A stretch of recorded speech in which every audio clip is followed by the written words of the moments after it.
At the beginning of time, deep in the primordial ooze, two opposing entities evolved. These creatures have spent the past billion years in an epic battle of right versus wrong and good versus evil. Today, we spend the next hour allowing those who go by the name of tree hugger, Democrat, pinko, lefty, Kool-Aid drinker, the Christ puncher, or the liberal mafia go toe-to-toe with the people on the right. Lock your doors and get ready for the liberal invasion.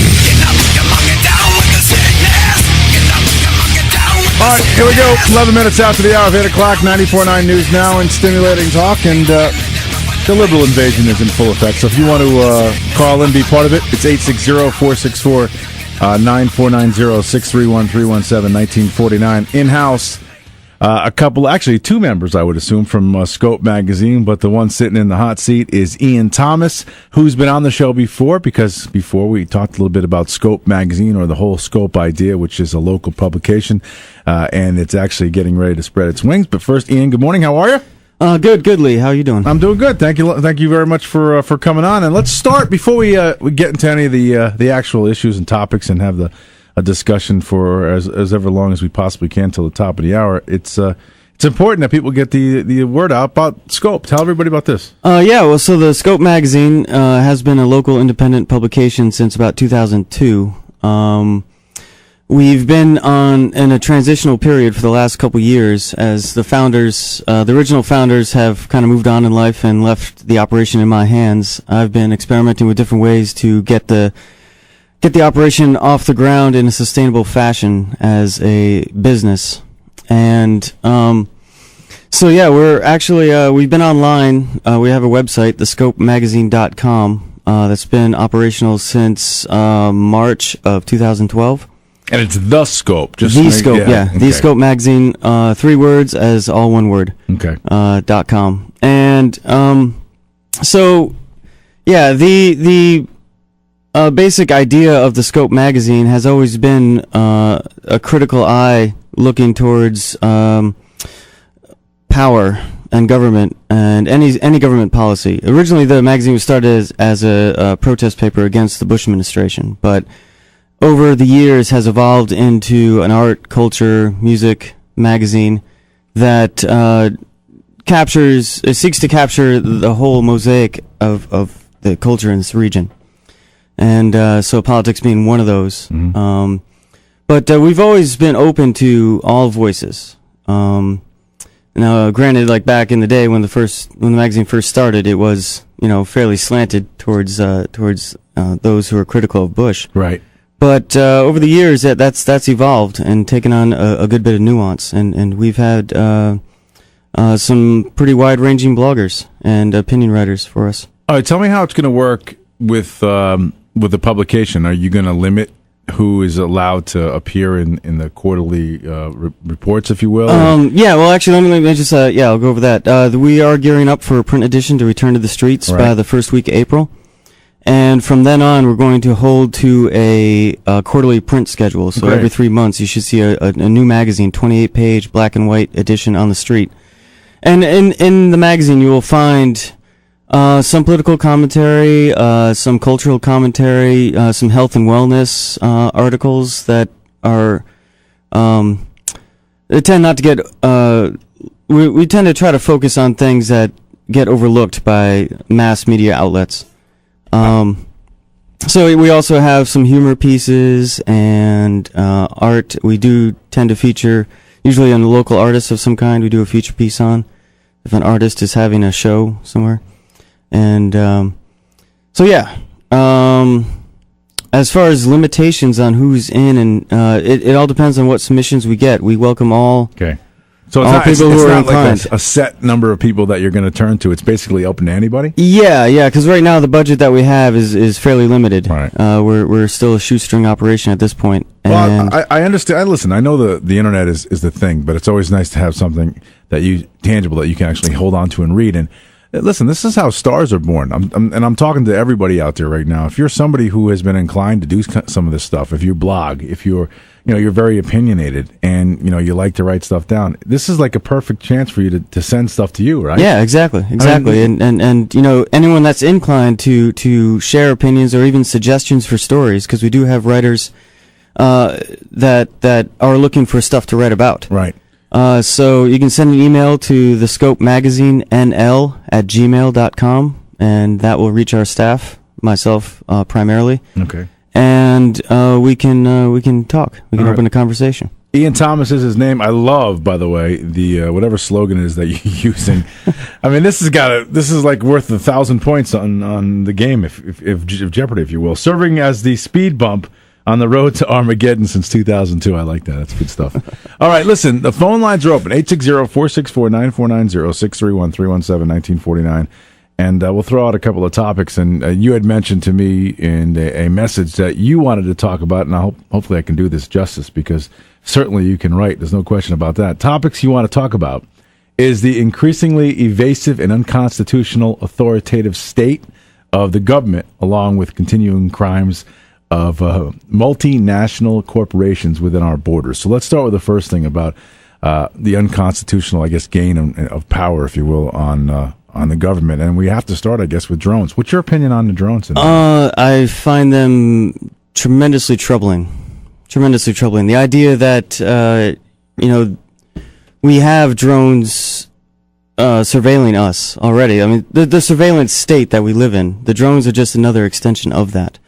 And I was excited when Rand Paul did his filibuster and actually called a lot of attention to this. Right. And I think it's high time that this enters the national conversation. Not just drones within our borders, but also what the drones are doing outside our borders. Because I believe that, what is done in the name of our country across, overseas, reflects our values to ourselves and to those in other countries. Well, are you talking about just citizens of the United States, or are you talking about drones in general as far as a weapon, if you will, of war? Drones as a weapon of war are troubling because it further desensitizes war and our perception of it.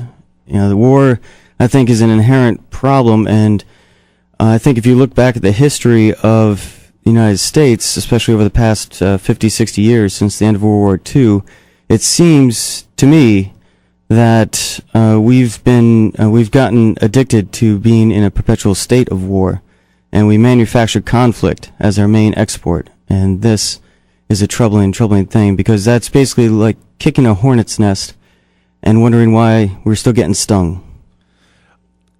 To a certain extent, I'm in agreement with you on as far as the perpetuating certain circumstances. Like, I truly believe we should be out of Afghanistan. But I want to ask you this question in a different way. You have any kids? No. All right. I have a number of nieces and nephews, though. Okay. The question I guess I'll ask you is, assuming that those kids are in the military, if they were to join the military, or let's say somewhere down the line there actually is a real major conflict, the choice of sending a drone into one of these mountainous ranges in Afghanistan, or having to send in your cousins or your son or your daughter, I think that is a direction, that I don't think the American public wants to go. And that's why I think the drones as a weapon of war are certainly a valid weapon. So if we've decided that we've jumping ugly with the war on terror, which I think we are, I think that the drones play a vital service to this country. Well, I would counter that with the question of the war on terror. I think that is also a disturbing development that has occurred.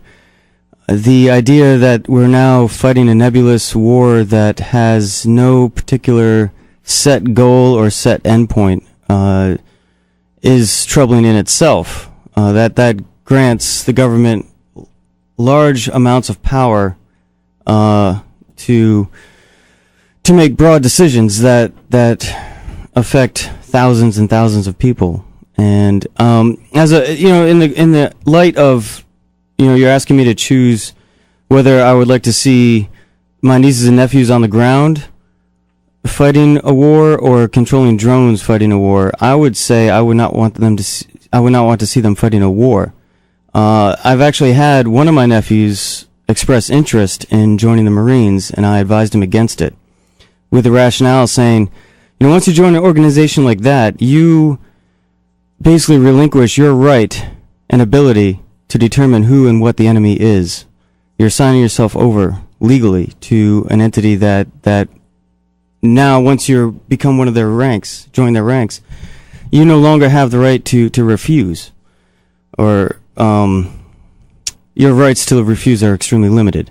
And I think what this country really needs to do is take a critical look at what we're fighting for and why. So, in other words, if the country is in some kind of a conflict, if you agree with it, it would be okay. But if you don't, it's not necessarily okay. Yeah, well, I question war in general. Yeah, I think out of hand, we should, war as a last resort has become a catchphrase, but it seems to not really be taken to that extent.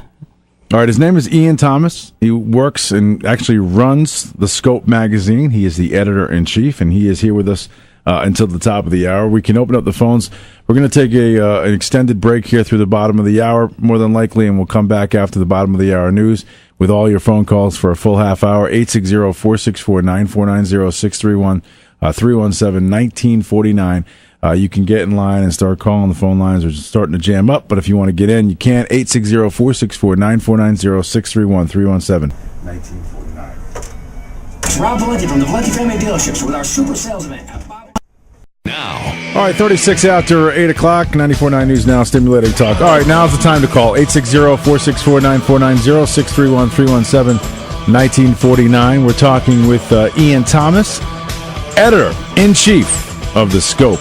And again, The Scope magazine will be unleashed on the world early April. And while I have you here, give you one more chance to tell everybody exactly what it is that you're trying to accomplish with The Scope. Sure. What we're trying to do with The Scope is create a mosaic, collect the conversation, basically, all the elements. We don't limit ourselves to anything that others might say, label as liberal or conservative. Although a lot of our opinion writers do come across very, very, very clear with their bias. We don't restrict ourselves. In fact, myself as an individual and as an editor, I reject the idea of labeling. I find it troubling as well, in a sense that I think the way the major media works with these labels, it creates artificial divisions between people, where I think most people would find a lot of common ground if we could remove the labels. So while I'm glad to be here as part of the liberal invasion, I actually do disagree with the whole paradigm. You're part of it, but you hate it. I understand that. I do understand that. And listen, that's kind of a running theme with this show. We've tried to bring people more towards not necessarily the middle, maybe not even be the right way to put it, but bring people more towards a common sense approach to a lot of this stuff.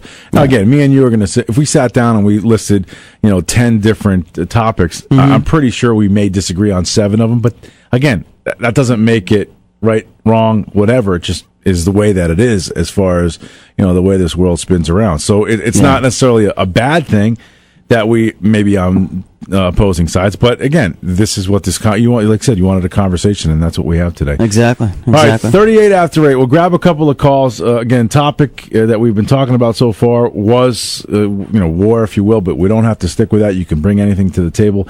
Like Ian just said, he wants to talk a little bit about the divide, if you will, within the political parties or just labeling in general. And I know you want to talk about sequester, so if you want to bring that up, we can do that as well. So let's grab... Let's first go out to, who do I want to bring on first? There's so many different choices. Well, you know what? Let's bring on our new afternoon host, 4 to 6 right here on the radio. And he has been a caller on this show for the past 7 years, the one and only JB. JB, good morning. Good morning. And good morning to Ian. Good morning. How you doing? Ian, in reference to the Great Divide. Yes. Do you think your ideological points in your magazine do anything to narrow that broad difference? I think we, I think we do actually. In the grand scheme of things, if you look at the scope as a place to collect all these disparate pieces, the way I write, I try to look at all these things coming in, all these different opinions, and what's out there, and I try to find the common threads, the things that people have in common. As far as say for the spending on the war issue, or the economy or the sequester. Actually, let's talk about the sequester for one, because I think actually that's a great example. Let me ask some questions, okay? Yeah, sure. I'm the caller right now. You can ask questions if you want to call back at 4:00 on my show. I just might. You say that you're open to all voices, but you're critical of conservatives. You're critical of Bush. That was. Well, that's how the magazine started. Okay. We've evolved since. So you're independent. You're not liberal. You're independent. Yeah, I would say that. But you have encouraged your own nephew to not sign his life away, as you said, by realizing a dream he had to be a United States Marine. Well, yeah, because I don't trust the guidance of the military. You know how long the Marines have been in existence? It's not the Marines as an institution that I question. It's the leadership. Do you know how long the Marines have been in existence? Imagine pretty much the length of the country's life. No, but 37 years. Yeah. The Army, 237 years. Yeah. Navy, 13. I'm not trying to question the Marines as an institution. I'm questioning the leadership of the military, which is a civilian leadership, which is Congress, which is the the president, and all that. You're critical of your publication when it comes out. Yeah. Will be chock full of issues you have with Barack Hussein Obama? Yeah, actually, I have a long list of issues, and that's one thing I think the left and the right can find in common as well. If you look back at the track record since 2001, there's been a steady centralization of power and removal of civil liberties and individual rights in this country, starting with the Patriot Act and finishing with what's happening with the Second Amendment right now. Led by who? Well, that's the funny thing about it is it seems to transcend political party. I mean, Bush did, under Bush we had the Patriot Act come in, and then, we had the NDAA get approved by Obama. And what do you think was wrong with the Patriot Act? We had Guantanamo open under Bush and remain open under Obama. We have indefinite detentions. We have questionable assassinations and kill lists out there. Okay. There's a lot of things happening that transcend political party, and that's what I think we really need to focus on. What do you find wrong with the Patriot Act? Well, the warrantless surveillance that it grants legality to, the removal of the right to a speedy public trial, the removal of the freedom from unreasonable searches. Ian, hang on a second. Okay, we agree. We'll agree on one thing. We thought that the filibuster by Rand Paul in the well of the Senate was a good thing. Yeah, I do. I think this time is precious on the radio. Yeah. The Patriot Act stood up by George W. Bush as a result of 9/11. Yeah, you want to talk about knee-jerk legislation? That's to monitor email traffic between known targets abroad and people in the United States of America. So you have an issue with that, but I have not heard you have one criticism of casualties in Afghanistan. I've not heard you say one thing about money that was sprinkling around all over the country, all over the world. I think I've been saying that. The wars in Iraq and Afghanistan are the reason that we are in such tremendous financial trouble in this country. If you look at the spending combined over the how many years that we've been in both Iraq and Afghanistan, not to mention whatever unknown military missions are happening, that would go far to solve the deficit issue and the debt issue. But you don't have an issue with and all that was done on credit. All that was done on credit and off the books. Okay, so but you're talking about eliminating the military, dissuading people from joining the military. I'm talking about taking a critical signing themselves. Well, I signed an oath when I became a Connecticut State Trooper to lay down my life to protect you if I had to. I didn't have to lay down my life. I was injured to the point that I was forced out after 20 years. I had a classmate that died while I was in the hospital after being hit by a car on June 5th. I'll never question the passion of the individuals who join these things. I never question the devotion that, in fact, I endorse that. I do support the troops. I do support the individuals in the military. You know, I think that this is why I am critical of the leadership, and you know, I think we all should be critical of the leadership. No, I think because life is valuable on all sides. Right, life is valuable, Ian. But you know what we should be? We should be supportive of the people that go. This is how I support them. I want to end the wars. Freedom and liberty. The United States of America, red, white, and blue, Ian. We should be critical of the things that we don't understand when we don't get answers. And that, my friend, if you said your first publication would be you're critical of Barack Hussein Obama and his administration and the way that they've been handling themselves for 5 years, I would probably buy a copy. I would invite you to check out the website and look at what we have up there. And when the publication comes out, definitely give it a read. You won't have to buy it. We give it away for free. JB, thanks, man. I want to grab a couple of calls on the line. 860-464-9490-631-317-1949. You can weigh in. I want to switch gears a little bit and talk about money with you. Okay. You brought up sequester, and I want to get your impression of it and opinion on it. Yeah, actually, we had a opinion columnist on the website now. If you look up, if you go in the search mechanism and look up "Be Not Afraid," as a title, Elijah Nod submitted an article, an opinion piece, where he actually argued that the sequester is a great opportunity for us to take a look at exactly what government spending is happening and how necessary is it. The things that are getting cut, perhaps maybe we should look at the community to catch that. And you know what he said in his article was that, you know, he was reminded of the scene in V for Vendetta where there's I don't know if you've seen that movie or not. Where the chancellor, played by John Hurt, says, you know, they have this whole media swamp going of fear and disparity, and they say we need to remind them why they need us, speaking from the government point of view. And I think that happens a lot in this country with the mass media. That there's a lot of fear put in, and that's what he was saying was that's how this is done. It's encouraged to depend on the government, both for welfare and warfare, as a sense of security, but it's not really necessary.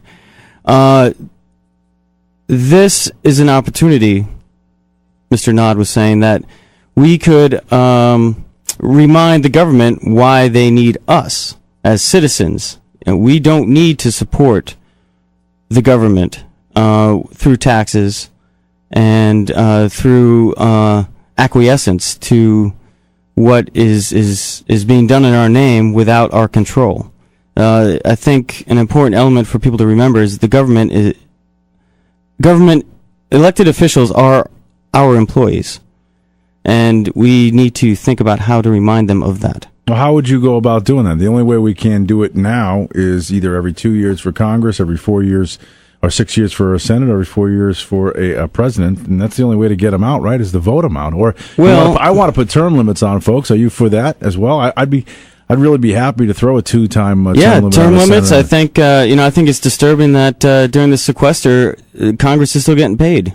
What other institution can you be part of that you still get paid when you don't do your job? Well, you mentioned cutting or looking at some of the money that we do spend as a whole, and I've been all for that from the get-go. We have so much waste in this country; it's monumental. We don't even know where to begin. There's so much, and last night on on O'Reilly's show, he mentioned $400 billion a year is basically thrown down the toilet. The figures I actually have are more like $600 billion a year down the toilet, and we're talking these very inconsequential type of programs that are put out there, whether they be the one that was out there yesterday that they talked about is they did $1.5 million for a study on why lesbians are getting fat. That's funded by the government. There was Squirrel Bionics funded by the government. This is all a waste of our money over and over again. And then there's also And listen, I'm all for keeping us as strong as possible with the military, and that's where we may differ severely. But still, within the military budget, there's a tremendous amount of double and triple type of programs going on. We could cut a lot of money. I don't want to cut any troops, and I don't want to cut any ways to keep the troops safe. But I do think that there are redundancies within the military that the best way to keep troops safe is to keep them home. I understand that, but we can go back to this over and over again. The world's a nasty place. What happens? Right. No. Let's slide away from that. And I would say that yes, the Defense Department needs support and needs money, but we also need to be thinking about what is smart ways to spend that money. What are the smart ways to spend that money? How much money have we spent on the Iraq War and the Afghanistan War over this time? And historically speaking, Afghanistan has been the sinkhole that has taken down empires. There's no question. You're actually 100% right on that. And now it's our turn. Well, let me ask you. We're in the quicksand. You come across, and again, you come across as in some of these subjects like Rick lockstep with the way I'm thinking. I mean, we're talking about a lot of waste going on around the world. I agree with that, and I don't want to keep going back to the war thing because I know you want to get away from that. But, you're more against government as a whole. Yeah. You're more against, it doesn't matter if it's Obama or Bush or Clinton. That has no effect on you. I don't see the difference at this point in time. All right. Well, if I could just follow up on that. I think the real political debate that should exist in this country, the national debate that we should be having, should exist between the Libertarian platform and the Green platform. I think that's where the real conversation lies. Because what they have in common would do well to correct a lot of the spending issues and would put money into sensible programs that would help shift towards energy independence and sensible military foreign policy. We're running short on time. I want to try to squeeze in a couple more phone calls before we have to wrap this thing up. Jay's on the phone, and he's calling in from Mystic. Jay, good morning. You're on with Ian Thomas. Good morning, Ian. I was wondering if you noticed that the democratically controlled Senate is finally putting forth a budget. First time in 5 years. If you noticed why, and I think the reason why is because the Republican-controlled Congress passed a law saying they won't be paid until they do. Well, that seems like a slim wedge of some common sense. Finally, I mean, like I said before, I don't see why they should be getting paid if they're not doing their job. Would you go so far as to say kudos to the Republicans in Congress? Sure, yeah. I think that's something that should be standard. If they have important legislation that is damaging the country, or make mention in your magazine. Sure, yeah. So you want to write a piece and send it in? The Scope Magazine NL at Gmail. Jay, send me a piece. I'll publish it. This is your chance, Jay. Yeah. Get out there and write some. All right, listen, we got to take a quick break. Here's what I want to say before we do take this break. I'm sensing in some of the callers, not all of them, but there's there's really somewhat of an agenda to try to villainize Ian. And again, like I said, I probably disagree with him on 80% of some of these topics, but some of the ones that I think he's on point with, we've been on point with since day one. So I don't want you to try to find something to, I guess, shoot across the bow if there's nothing there. Yeah. That's not the point of this particular hour on the radio. I just want to say a couple things. First, Shoreline Paving. You got to give them a call, 860-664-1893. I'm going to talk at length about them tomorrow, but I had my driveway done by Shoreline Paving. The guy is fantastic at what he does. I'm telling you right now, everybody who stops by my house, they say the same thing, man. They say, your driveway looks amazing. It's done differently than just about anybody else. I don't know what he does, but it's fantastic.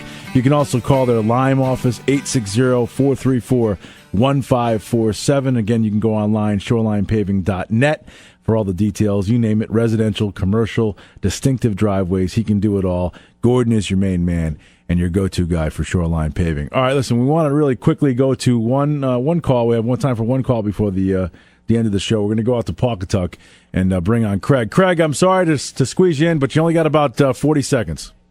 Hey, Lee. Good morning, Ian. I want to say that after listening to you guys for like the last hour, this is what kind of frustrates me about a lot of the way people try to attempt to solve a lot of our problems in this country. Because both you guys seem to be about 80% in agreement with a lot of the issues. It's just that last little bit that seems to cause all the distraction, frustration, and kind of bogs down any progress for, coming up with real solutions to a lot of these issues that face us as a nation, or, just as human beings. So just want to put that out there. So thanks.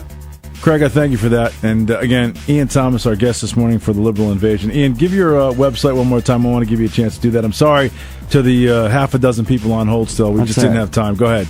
TheScopeMagazine.com. That's TheScopeMagazine.com.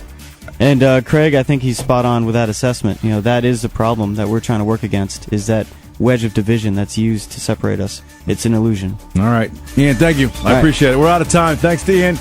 Thanks to Doc Foley, Rick Costa, Bruce Flax, the sports doctor early on. Don't forget, Laura Ingram is next, and then later on this afternoon at 4 bells, the one and only JB. Don't you dare change that dial. You guys have a great day. We'll do it all over again tomorrow. We'll see you.